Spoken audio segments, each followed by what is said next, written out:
कैसे हैं आप सभी? बढ़िया हो? कितने सालों बाद सुना वापस, कैसे हो? 2-3 साल हो गए। क्या दौर था ना जब मैं आपको ये बताता था कि पढ़ना कैसे है, आपकी टाइम पे परीक्षा हो जाएगी। और कई बार झूठ बोलते थे हम कि आज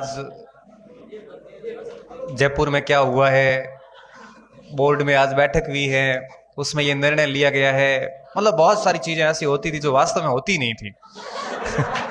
और हम फिर भी बोलते थे ताकि आपको एक मोटिवेशन मिलता रहे कि पढ़ते जाना है। एक वो दौर था जब हम निरंतर निरंतर ये प्रयास करते थे कि आप पढ़ते रहें।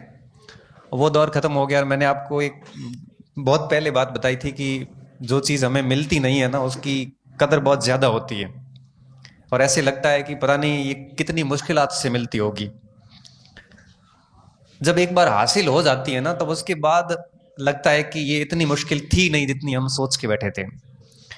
तो जब तक हम किसी परीक्षा में पास नहीं होते हैं, तब तक हमारे लिए वो परीक्षा एक बहुत बड़ी चुनौती होती है और कई बार हम थक हार के बैठ भी जाते हैं कि यार ये इतना बड़ा होगा नहीं अब हमारे से।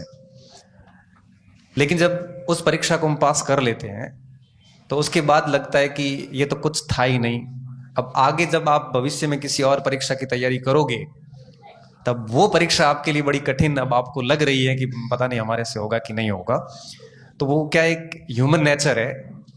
जब आप तैयारी कर रहे थे, जब हम जलवायु पढ़ रहे थे,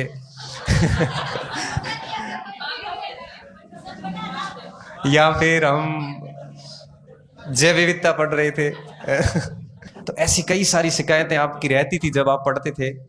कई बार आप मेरे पास आते थे, सर उन गुरुजी ने जल्दी में पढ़ा दिया है। कई बार आप आते थे, सर वो चीज समझ में नहीं आई, सर को हम प्रश्न करते हैं, सर जवाब नहीं देते। फिर मैं सर से बात करता था, सर जवाब दिया करो आप। तो ऐसे कई खट्टे मीठे अनुभव जो है वो बैच की समाप्ति के साथ ही यादों में बस जाते हैं और चले जाते हैं। आप सभी नौकरी लेके निकल गए, आराम से सेलेक्ट हो गए, किसी न किसी स्कूल में जाके ज्वाइन कर लिया। अब बीच में जब मैं और युवराज जी बैठे थे तो युवराज जी ने कहा कि सम्मान समारोह करते हैं। मैंने कहा बच्चे आएंगे नहीं। युवराज जी ने कहा आ जाएंगे, मेरे सब संपर्क में हैं। मैंने कहा देखो बच्चे नहीं आएंगे, मैं आपको आज ही कह रहा हूँ। युवराज जी ने कहा कि आप नहीं आएंगे इसकी आपको चिंता नहीं करनी है, अधिक आएंगे तो मैनेज आपको करना है। मैंने कह रखा था युवराज जी का ऐसी दिक्कत नहीं आएगी सर, बच्चे खूब आएंगे। तो मैं 10 साढ़े 10 बजे हम जब आए तो बच्चे थे ही नहीं, 11 बजे तक बच्चे थे ही नहीं, 30-40 बच्चे ही थे। मैंने कहा देखो युवराज जी बच्चे नहीं आएंगे। अब बच्चे रहे ही नहीं, वो अब अध्यापक बन गए हैं, विद्यालयों में चले गए हैं। लेकिन धीरे धीरे धीरे धीरे अपना सभा भरने लगी क्लासरूम, और देखा कि वास्तव में युवराज जी सही थे और मैं गलत था यहाँ पे। और मैं इस जगह गलत होना भी चाहता था कि बच्चे आए और बहुत ज़्यादा बच्चे आए ताकि हम उनको एक बार वापस उनसे मुखातिब हो सके। तो आज का जो कार्यक्रम चला इतनी देर, मुझे बड़ा मज़ा आया यहाँ पे। बहुत काफ़ी अच्छा तरीके से इनको कार्यक्रम को पिरोया गया। कल हम शाम को बैठे थे तो कि किस तरह से कार्यक्रम को करना है, ये सारी चीज़ें हम प्लानिंग कर रहे थे। मांगीदान जी से आप पढ़े नहीं होंगे क्योंकि ऑनलाइन पढ़े सुने होंगे, आपको आपने सुना होगा।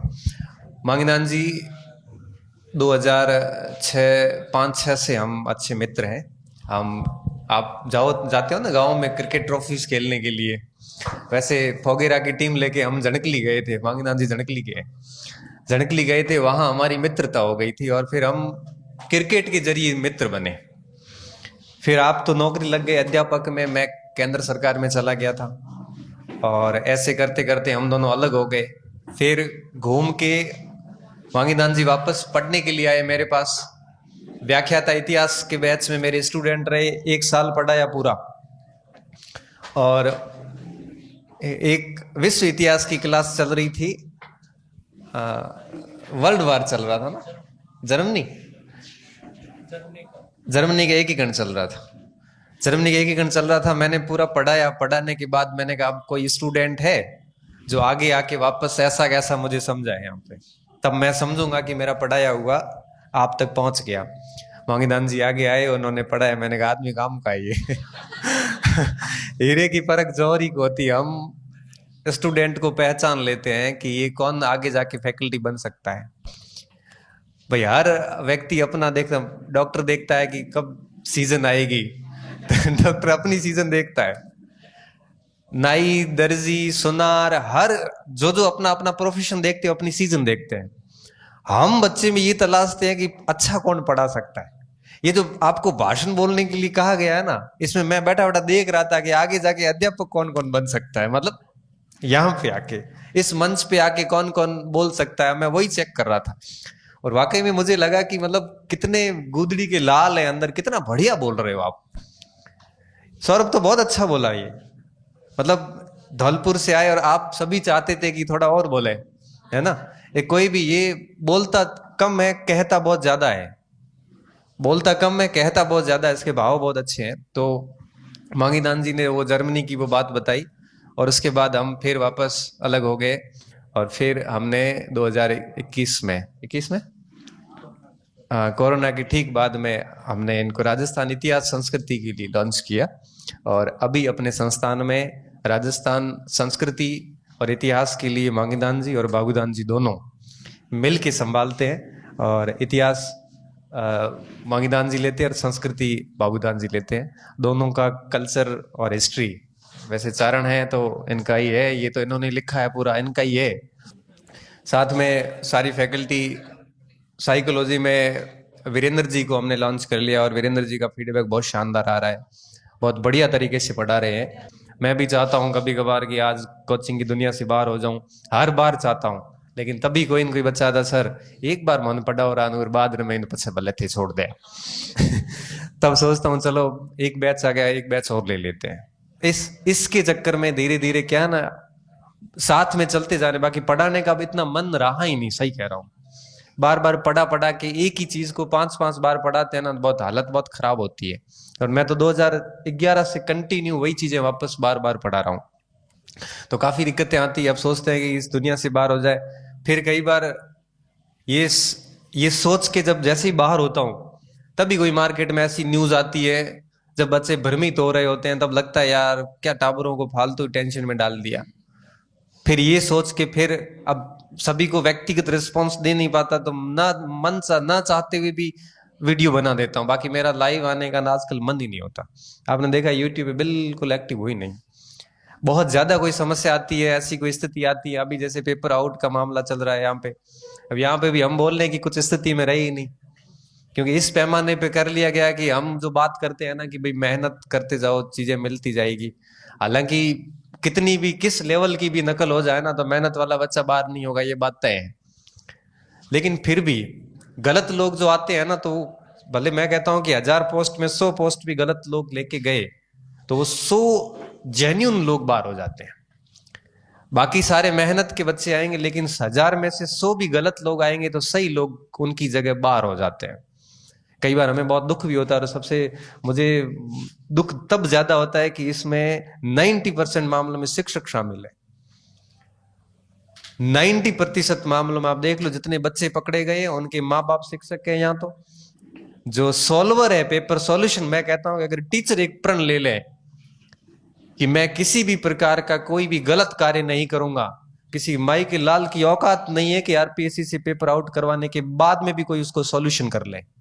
सॉल्यूशन करने वाले कौन है? शिक्षक है। लेकिन हमने हमारा ईमान बेच दिया है। उन 5-4 लाख रुपए के कारण हमने हजारों लाखों गरीबों के सपने बेच दिए। सिर्फ और सिर्फ गलती है तो मैं इस पूरे घटनाक्रम जो हो रहा है ना हर भर्ती परीक्षा में, इसके पीछे सारी जिम्मेदारी मैं किसी अधिकारी के ऊपर हम नहीं डालेंगे कि उन्होंने तो ईमान बेचा ही बेचा है। लेकिन सबसे बड़ी जो कमी रही है ना, वो रही है शिक्षकों की। पेपर सॉल्यूशन ही नहीं होता तो आउट करवा के क्या कर लेंगे?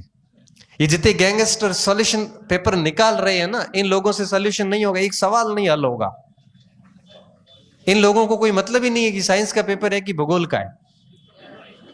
सॉल्यूशन करवाने वाले सिर्फ और सिर्फ हमें तब दुख होता है कि हम, जैसा कि मेरे पूर्व वक्ताओं ने कहा कि दुनिया का सबसे पवित्र प्रोफेशन कोई है तो वो है शिक्षक। और जब हम इस स्तर की हरकतें करेंगे तो फिर विश्वास के योग्य कोई शेष बचा ही नहीं। तो आज के इस कार्यक्रम में मैं सिर्फ और सिर्फ आपको दो बातें ही कहूंगा। मैं ना पढ़ाई की बात करूंगा यहाँ पे, ना कोई रणनीति बताऊंगा यहाँ पे, वो सारी चीजें हो चुकी है। सबसे पहली बात, अपने ईमान, अपनी नीति और अपने चरित्र, इसको हमेशा जिंदा रखना। क्योंकि साइकोलॉजी में वीर पूजा शब्द आता है, उसकी एक आयु होती है और वो आयु है किशोरावस्था की आयु। इस अवस्था में बच्चा व्यक्ति को, किसी को देखकर अपना आदर्श बनाता है। कुछ गलत राह चले गए तो कुछ आपके स्मगलर को आदर्श बना देते हैं, कई बार कुछ हिस्ट्री शीटर्स को आदर्श बना लेते हैं। कुछ बच्चे ऐसे हैं जो किसी अच्छे शिक्षक को अपना आदर्श बनाते हैं। यह आदर्श बनाने की अवस्था है किशोरावस्था, और इस अवस्था में बच्चे आपके पास होते हैं। मैं कहता हूं कि आप ऐसा एग्जाम्पल सेट करिए कि बच्चा आपको आदर्श माने। आपके कृत्य ऐसे होने चाहिए कि बच्चा कभी भी गलत राह पर ही न जाए। क्योंकि ये नर्सरी है, ये पौधशाला है जहां से निखर कर बच्चे बाहर निकलते हैं। आप वहां पे कैसी शिक्षा देते हो उनको। और एक और बात, आदर्श आप तभी स्थापित कर पाओगे जब आप वैसा आचरण करोगे। मैंने देखा शिक्षकों को क्लास के अंदर ऐसे जर्दा खाते हुए, वो क्या आदर्श स्थापित कर रहे हैं। मैं शिक्षकों को यह भी देखता हूं कि साइड में जाके बीड़ी सिगरेट पी के आते हैं। चलो वो उसकी पर्सनल लाइफ है, कम से कम चलो बच्चों के सामने तो ना करें। मैंने शिक्षकों को ऐसे झूठ बोलते हुए, गप्पे ठोकते हुए भी देखा है, बबूल के नीचे बैठ के, नीम के नीचे, स्कूल के ग्राउंड के अंदर। इस तरह से हरकतें जब हम करते हैं, मैं ऐसा नहीं कह रहा हूं हम इंटेलेक्चुअल नहीं, हमारे अंदर जितनी बुद्धि है ना, इतना पूरी दुनिया में किसी भी प्रोफेशन में नहीं है। मास्टर जितनी प्रतिभा किसी में नहीं है। लेकिन समस्या पता है कहां है? समस्या सिर्फ एक जगह है कि हम भूल जाते हैं। हम नौकरी सरकारी में आते ही लगता है कि अब हम सिक्योर हो गए, अब हमें बाहर निकालने वाला कोई नहीं है। तो मैं सिर्फ पहली चीज आपको ये कहूंगा कि अपनी नीति, मतलब नैतिकता, अपना चरित्र। मैं चारित्रिक पतन होते हुए शिक्षकों को देख रहा हूं। जब कभी स्कूल की छात्राओं और शिक्षक के बीच के संबंधों को आप कई बार अखबारों में पढ़ते होंगे, मतलब वो आपके बच्चियों जैसी है, आपकी नीयत खराब हुई कैसे? ऐसा चारित्रिक पतन कभी मत करना, अपनी नैतिकता कभी खोने मत देना। और सबसे बड़ी बात कि आदर्श स्थापित करो कि बच्चे आपके जैसे बने। आप जैसा शिक्षक चाहते हो ना, जैसे हम लोग जब पढ़ाने आते थे क्लासरूम में, आप क्या चाहते थे? आप ये चाहते थे कि इतना बढ़िया पढ़ाए कि हमें समझ में आ जाए। आप जैसा शिक्षक चाहते थे ना आपके लिए, मैं चाहता हूं कि आप अपने स्टूडेंट के लिए वैसा शिक्षक बने। आप जो आप दूसरों में चाहते हो, मैं चाहता हूं कि आप में वो विकास हो गुणों का, तब जाके जनरेशन सुधरेगी। केवल किताब पढ़ाने से काम नहीं होगा। किताब पढ़ाने से, जैसा सौरभ ने बताया कि किताबें आपको ज्ञान दे सकती है, आपका नॉलेज बढ़ा सकती है, लेकिन एक अच्छा व्यक्ति नहीं बना सकती। और शिक्षक बनने के बाद में एक और विद्यार्थी ने बोला था कि आपकी जिम्मेदारियां बढ़ गई है। सोशल मीडिया पे आपका व्यवहार जो है वो आप किसी भी, कोई भी ऑथेंटिक स्रोत होता है उसी में। मैं आपको बताऊं कि मैं कई 6-7 सालों से फेसबुक वगैरह पे लिख रहा हूं। जब भी मैं लिखता हूं ना तो अच्छे लोग पढ़ते हैं, कलेक्टर से लेके अध्यापक तक, और कहते हैं कि सर ने लिखा है ना, इसका मतलब बात में कुछ तो है। मैं ऐसी मेरी छवि क्यों बनी? ऐसी इसलिए बनी कि मैं कभी भी बिना किसी स्रोत के, बिना किसी साक्ष्य के, जल्दबाजी में कभी कोई बात नहीं लिखता हूं। पूरी तफ्तीश करता हूं, सारे स्रोत चेक करता हूं, इधर से उधर से, और लास्ट में बात प्रमाणिक हो जाती है कि अब इसको हिला नहीं सकता कोई, तब जाके मैं उस पर पोस्ट करता हूं। क्यों? क्योंकि मैंने ऐसा परसेप्शन सेट किया है। और एक बच्चे ने जो बात कही ना कि सोशल मीडिया पे आपकी जिम्मेदारी बढ़ गई, आप वो बच्चे नहीं रहे, आप शिक्षक बन गए हैं। और समाज, शिक्षक बिगड़ जाता है ना तो पीढ़ियां बिगड़ जाती है। तो सोशल मीडिया वगैरह पे जब भी कोई कहां पे कुछ लिखो, आगे फॉरवर्ड करो, तो कम से कम उसके पीछे का मूल स्रोत चेक करो कि बात सही है कि नहीं है। क्योंकि शिक्षक अगर ऐसे फॉरवर्ड करने की परंपरा, व्हाट्सएप यूनिवर्सिटी का स्टूडेंट बन गया तो उसको, देश को संभालने वाला कोई नहीं। हकीकत की बात बता रहा हूं। तो मैं आप सभी को यही कहूंगा कि विद्यालय में एक आदर्श स्थापित करें। कोई ऐसी अनैतिक कार्य ना करें, कोई ऐसा गलत कार्य ना करें, भले गलत आपको नहीं लग रहा हो लेकिन होता है। ऐसा कोई गलत न कार्य ना करें कि बच्चे आपसे सीखें कि मैं भी यही करूंगा, क्योंकि मार सा भी तो जर्दो खाएगा। ऐसी चीजों से बच के रहो। एक तो शिक्षा मेरी ये। दूसरी बात, जब मैं कभी क्लास लेने जाता हूं तो 3 घंटे क्लास ली हूं मैंने या 4 घंटे क्लास ली हूं, मुझे कभी मैंने नहीं देखा कि मेरी क्लास में कोई बच्चा बात कर रहा हो। यह बात आप सभी को बहुत अच्छे से पता है। 4-4 घंटे की क्लास में भी बच्चे आराम से सुनते, भले उसके पसंदीदा टॉपिक नहीं भी चल रहा हो तो भी वो सुनता है। क्यों? उसके पीछे का मेन कारण ये होता है कि मैं आपके स्तर तक जाके पहले टॉपिक को खोल के घर पे होमवर्क करके फिर आपको समझाता हूं, ताकि आप मेरे साथ जुड़े रहे और टॉपिक स्टार्ट से लेके लास्ट तक आप मेरे साथ जुड़े रहते हो। और मैं विश्वास के साथ कह सकता हूं कि जितने भी मैंने आपको टॉपिक पढ़ाए थे वो आप आज वापस रजिस्टर देख के किसी को भी वापस पढ़ा सकते हो। तो मैं ये बात इसलिए कह रहा हूं कि आप भी इस प्रकार का शैक्षणिक टीचिंग स्किल डेवलप करें, बच्चों को पढ़ाएं और हमेशा से अपडेट रहें। कभी भी ऐसा ना हो कि आपको देश दुनिया में क्या हो रहा है आपको पता ना हो, ऐसी स्थिति नहीं आनी चाहिए।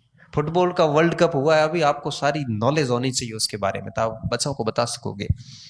अगर आपकी दिमाग कोई जंग लग गया, जिस दिन शिक्षक पढ़ना छोड़ देता है उसकी अकादमिक आत्महत्या हो जाती है। अकादमिक आत्महत्या समझते हो? एकेडमिक सुसाइड जैसे बोल सकते हो आप।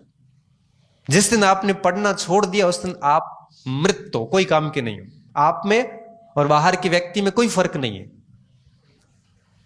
इसलिए हर दिन पढ़िए आप। मैं पिछले 12 साल से नौकरी कर रहा हूं, विभिन्न विभाग देखे हैं मैंने, केंद्र सरकार से लेकर राज्य सरकार तक सारे।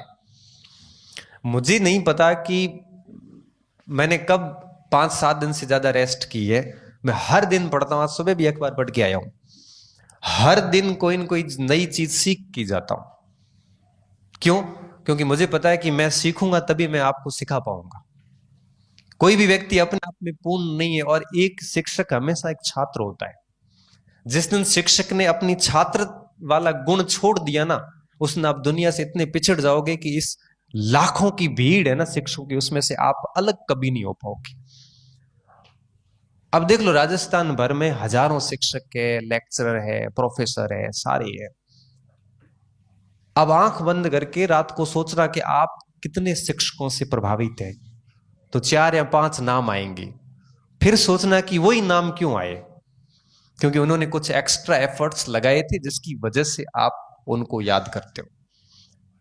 तो दूसरी बात मैं ये कहना चाह रहा हूं कि आप हर दिन अपडेट रहें और अपना अध्ययन करते रहें। इसलिए नहीं कि आगे की कंपटीशन की परीक्षा पास करनी है, बल्कि इसलिए भी कि आप बच्चों को बढ़िया से बढ़िया ज्ञान दे सको।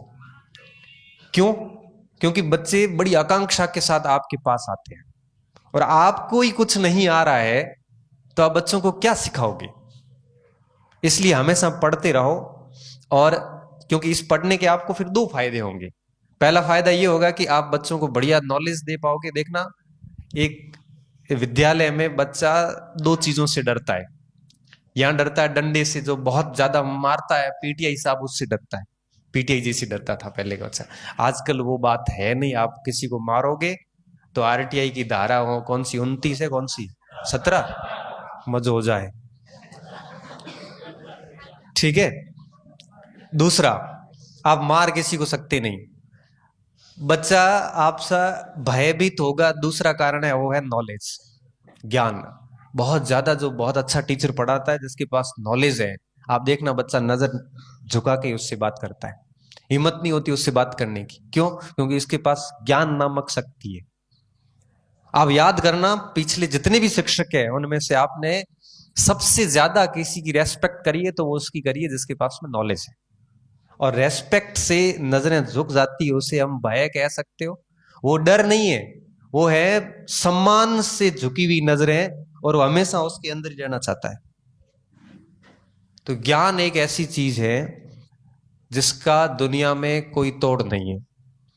तो इस प्रकार कह रहा हूं कि पढ़ते जाइए, पढ़ने से नॉलेज बढ़ेगा, नॉलेज बढ़ने से कक्षा में, विद्यालय में आपकी रेस्पेक्ट बढ़ेगी, और रेस्पेक्ट बढ़ेगी तभी विद्यार्थी आपको जीवन भर याद करेगा। एक तो फायदा इसका ये। दूसरा फायदा इसका ये है कि जितना बढ़िया पढ़ोगे उतना ही आगे करियर में आप आगे गति करोगे, 3rd ग्रेड से 2nd ग्रेड, कॉलेज लेक्चर वगैरह। क्योंकि ऐसा नहीं है कि आप बच्चों का समय खराब करके और आप अपनी पढ़ाई करो, ये भी बहुत गलत बात है। 2013 की मैं बात करता हूं, मेरे आरएस के मेंस आए, तो मैं मेंस देने के लिए जा रहा था, तैयारी के लिए, सॉरी 1 महीना पहले निकल रहा था। तो मेरी मम्मी ने पूछा कि मारवाड़ी में बात करी कि तू जावे तो लारे थारे स्कूल में को करो है। मैं स्कूल में चला ले आऊं, चला लेना था दो नहीं जे चला ले। तो माँ के चला लेना मतलब तनखा बीजी आ है को आए, तनखा आ जा है, तो तू स्कूल जावे कौन, तो थारे तनखा को करा है। मैं चला ले आऊं। अब माँ के शब्द सुनिया, माँ ने कहा दिख रहा है कि अगर ये टावर और तो फोगट रो खाई तो थारे नौकरी नौकरी लागे। अगर इन बच्चों का आप खाओगे तो जा भले, लेकिन है रिजल्ट तेरा गड़बड़ है। क्यों? क्योंकि बेचारे उनकी पढ़ाने के लिए तो आपको सैलरी दे रहे हैं, और आप चला लेंगे ऐसे करके आप अपना प्रोग्रेस में लगे हुए हो। या तो आपको छुट्टी वुट्टी लेके निकल जाओ, या बेहतर है कि यहीं बैठ के तैयारी कर लो। तो पढ़ाने के साथ में अगर आप खुद पढ़ोगे तो आपको कहीं भी जाने की जरूरत नहीं, आप वहां बैठे बैठे कर सकते हो। क्योंकि आपने एक परीक्षा पास की, एक नहीं बल्कि 2 की है, तो आपको पता है कि परीक्षाएं कैसे पास करनी है और कैसे पास होती है। अब ये बात मुझे आपको बताने की आवश्यकता नहीं। ये बात दूसरी। और तीसरी बात, आप सभी शिक्षक हैं और शिक्षक पीढ़ियों का निर्माण करता है, ये बात किसी से छुपी हुई नहीं है। क्योंकि जब कोई गलती दुकानदार करता है तो कहता है कोई बात नहीं, उम्र धंधो है। जब कोई गलती सैनिक करता है तो भी कह देता है कोई बात नहीं, उसका दिमाग खराब हो गया, छुट्टी नहीं मिली थी। कोई भी विभाग कर चलता है, मास्टर जब गलती करता तब आता है कि यार शिक्षकों की गलती करी, तो क्या बच्चों को सिखाएगा। तो आप अपनी कई सारी चीजों को त्यागिए। मैं कहता हूं कि शिक्षक बनना सबसे मुश्किल काम होता है। आपको हजारों चीजें छोड़नी पड़ती है, आपको सहनशील बनना पड़ता है, क्रोध त्यागना पड़ता है। बच्चा 5 बार नहीं समझेगा, 6ठी बार भी प्यार से समझना दिख रहा यहाँ को नहीं, यहाँ है। फिर वो समझा नहीं समझेगा, तब अपने को गुस्सा आएगा, गुस्सा आएगा, दिमाग खराब होगा, एकदम हाथ ऐसे हो जाएगा, फिर नहीं आप शिक्षक हैं, फिर यहाँ को नहीं, यहाँ पर। क्योंकि आप जिस लेवल पे पढ़ाते हो ना, उस लेवल पे पढ़ाना सबसे मुश्किल काम होता है। और यूरोप के अंदर सबसे ज्यादा तनख्वाह है L1 की, उसके बाद है L2 की, उसके बाद है 2nd ग्रेड की, उसके बाद है 1st ग्रेड की, और सबसे कम तनख्वाह खाली जीवन यापन है वो है प्रोफेसर। यहां पे उल्टा है, जीवन यापन प्रोफेसर का क्यों है? क्योंकि उनको पता है कि प्रोफेसर को सबसे कम मेहनत करनी पड़ती है, पक पकाया एकदम तैयार माल आता है वहां पे। 12वीं करने के बाद कुछ नहीं, ऊपर से लेक्चर देके निकलना, बच्चे अपने आप पकड़ लेते हैं। इधर बड़े आग लो आप पहुंच रहे ई सिखाते हुए आ भूल जाओ है। सबसे ज्यादा मुश्किलात आपको शिक्षक बनना केवल परीक्षा पास करना नहीं है, शिक्षक बनने के बाद आपको क्रोध त्यागना पड़ेगा। कई बार हम क्लास में पढ़ाते हैं तो कई बार बच्चों की हरकतों से हमारा दिमाग खराब हो जाता है, क्रोधित हो जाते हैं, इतना दिमाग खराब है थाप ठोक जाओ गोडे जाए, लेकिन फिर हम फिर मुस्कुराते हैं।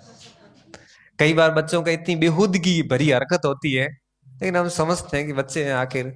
फिर हम वापस थोड़ा सा अंदर क्रोध को दबाते हुए मुंह पे स्माइल लाते हैं, मत कर, क्यों कर रहा है ऐसे, तो कहना पढ़ना। फिर मेरा जैसा शिक्षक तो क्या है कि नाक बांट देता था और आपको तो सबको अच्छे से पता है कि मैं किस तरह से धीरे धीरे काटता हूं, तो कई दिनों तक महसूस होता है। और कुछ शिक्षक ऐसे होते हैं फिर गुस्सा आ ही जाता है तो फिर वो क्लासरूम में हैंग टेबल को पे भी जे फगाए करे ऐसे भी होता है। इस्तीफू दे रहे हो कि मैं नहीं पढ़ाऊंगा आगे की क्लास, ऐसा भी होता है होता है। तो आप शिक्षक बनना महज परीक्षा पास करना नहीं है, बल्कि आपको कई सारी आपकी आदतें बदलनी पड़ेगी। तो ये सारी चीजें जरूर करना, और जहां भी जाओ तो कम से कम इस छाप के बाद साथ वापस आओ, इस कार्य के साथ वापस आओ कि हमें भी प्राउड फील हो कि हमारा स्टूडेंट है, और अपने गुरुजनों का, अपने माँ बाप का, अपने गांव का, अपने संसाधन जिनका भी आपने उपयोग किया है, हमेशा उनका रेस्पेक्ट करो, और जीवन में हमेशा ईमानदार बने रहो। मैं तो ये कहता हूँ, ईमानदार बने रहना बहुत जरूरी है, क्योंकि आप ऐसे क्षेत्र में आ चुके हैं, ये सामान्य बिल्कुल भी नहीं है।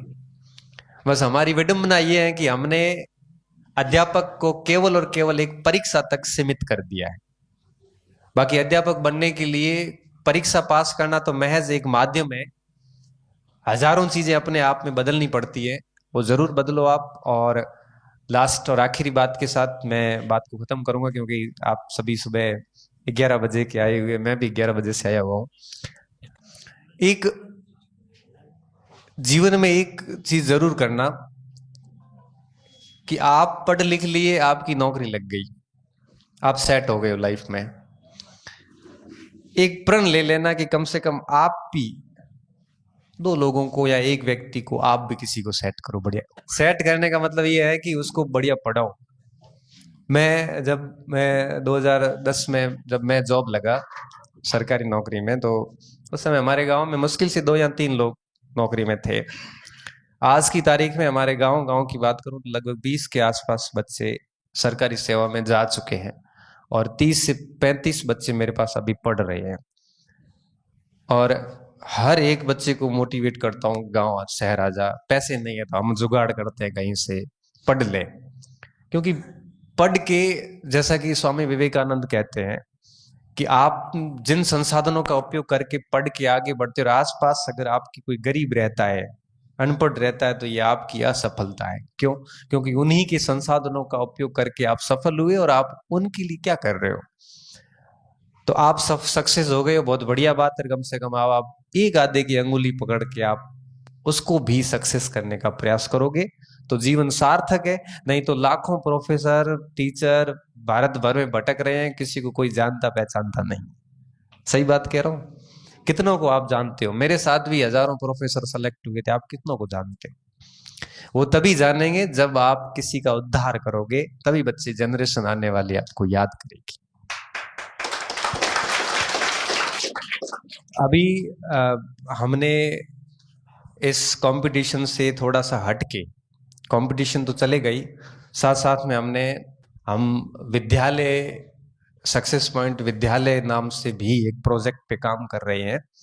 और हमारा आगे टारगेट ये है कि 11th क्लास से हम शुरू करेंगे, आर्ट्स से, सक्सेस पॉइंट स्कूल नाम से अगले सत्र में शुरू करने जा रहे हैं। और उसमें बच्चे को हर प्रकार से तैयार किया जाएगा, चाहे वो सिविल सेवाओं की तैयारी हो, चाहे उसमें विभिन्न प्रकार के चारित्रिक विकास हो, होलिस्टिक डेवलपमेंट जिसे कह सकते कि बच्चा यहाँ आके मन संचालन कर सके, उस प्रकार के पूरे प्रयास किए जाएंगे। सक्सेस पॉइंट की पूरी टीम उसके ऊपर प्रतिबद्ध है, पूर्ण रूप से हम प्लानिंग कर रहे हैं पिछले 6 महीने से, और अगले सत्र से हम इस पूरे प्रोजेक्ट को मूर्त रूप देने वाले हैं।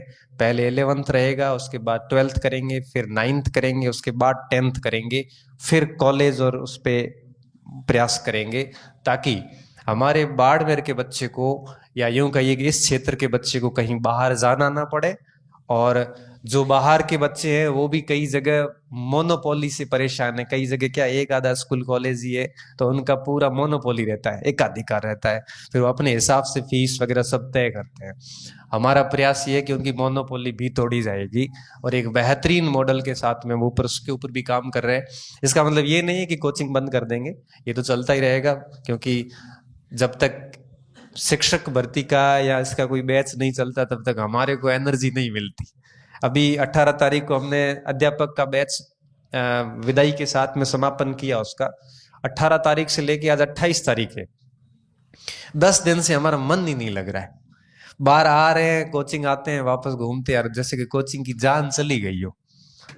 फिर ये हमारा क्या एक रोमांचक बना रहता है, हमेशा बना रहता है। तो आप सभी के साथ ही कोचिंग की रौनक है और विद्यालय की रौनक आपकी विद्यार्थी है। तो खूब सारी मेहनत कीजिए, खुद भी कीजिए और बच्चों को भी पढ़ाइए। एक सफलता अटक अटक के रह गए ना तो लोग संयोग या फिर उसको उस जगह जोड़ेंगे जिस जगह आपका कोई लेना देना ही नहीं है।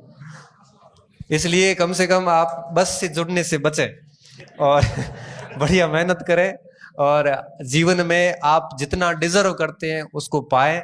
और इसके साथ ही मैं मेरी बात को यहीं खत्म करूंगा। माँ सरस्वती के वंदन के साथ ही माँ सरस्वती को प्रणाम करते हुए मैं मेरी बात को खत्म करता हूं, क्योंकि मैं मेरे जीवन में सरस्वती माँ सरस्वती के अलावा और किसी को इतना नहीं मानता जितना उनको मानता हूँ। आबू रोड में मंदिर भी है माँ सरस्वती का, मैं वहां पे भी जाके आया हूँ, क्योंकि उन्हीं की बदौलत आज हम सब है। आप सभी भी मानिए, क्योंकि माँ सरस्वती कभी भी अपना ऋण अपने ऊपर नहीं रखती। ठीक है।